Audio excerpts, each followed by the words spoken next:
Mr. McCall, thank you so much for joining us. My pleasure. It was our pleasure, apparently. I think your acceptance of the Leadership Lifetime Award was pretty much received like a keynote by the words and wisdoms that you shared with your speech, and we really appreciate your availability to join us. Well, I appreciate the invitation to be here, and of course I'm honored to receive this award because I think so much of what you and your colleagues who manage our opportunity programs in New York, Pennsylvania, and New Jersey, you provide such a great service.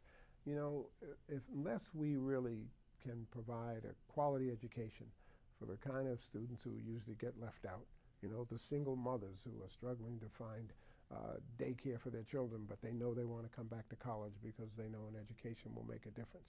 The returning veterans, the people who've served this country and come back without skills, but they need a job.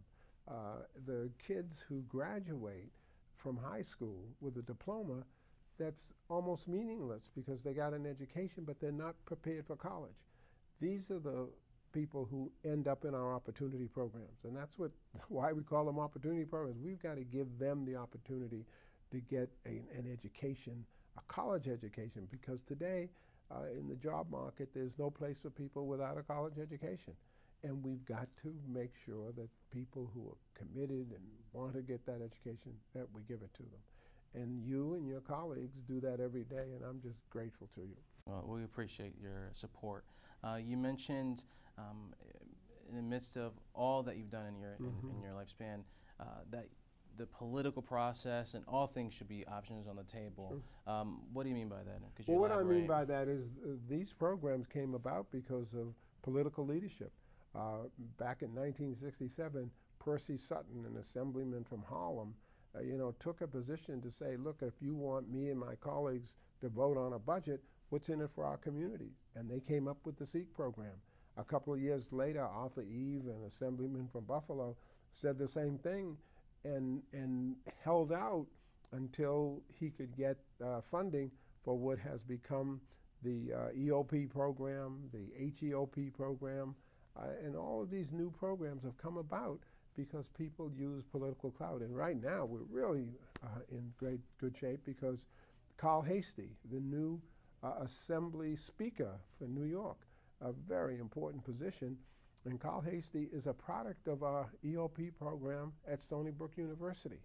And the first thing he did when he became Speaker was to indicate his support and commitment for EOP opportunity programs across the state. And as a result of that, he delivered. And we got the biggest increase we've had in years, the biggest increase ever in terms of our opportunity programs in New York State. So it's that political leadership that has made the difference. That's why, we can't denigrate politics. We've got to say, look, we can use the political system to bring the resources that we need to our students and to our communities. And it's so great to have you here because it really provides a historical context to see what success looks like when we use those channels.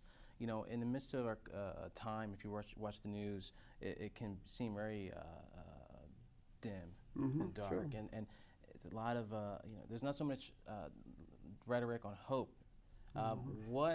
Despite the negativity that we find, what are the things that make you hopeful about our future? What you do every day makes me hopeful. What's hopeful about our future is that we are getting, in New York and other states as well, an investment in programs, an investment in education.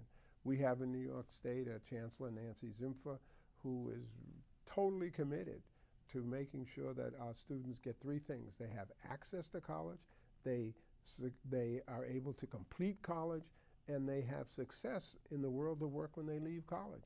That's what we do every day. And I'm hopeful because of her leadership, the support we get from our governor, Andrew Cuomo, I am hopeful that we will produce more educated students, more students with college degrees. In fact, right now, the state university system, which is the largest public higher education in the country, we graduate about 93,000 students a year. We want to move that up to 150. We should graduate 150,000 students who are coming out not only with a diploma, but with real skills so that they can become contributors to our society.